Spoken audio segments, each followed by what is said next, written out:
بلکہ کہتا ہے تو میرے دامن میں چھپ جا، اندر جا کے جہاں گناہ کیا ہے وہاں جا کے دل سے سچی توبہ کر لے، میں قیامت میں بھی کسی کو نہیں بتاؤں گا کہ تو نے گناہ کیا ہے۔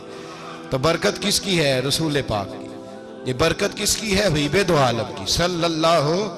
غلامی کا رشتہ مضبوط کریں، غلامی کا وارث والے بنے، لوارث نہ بنے۔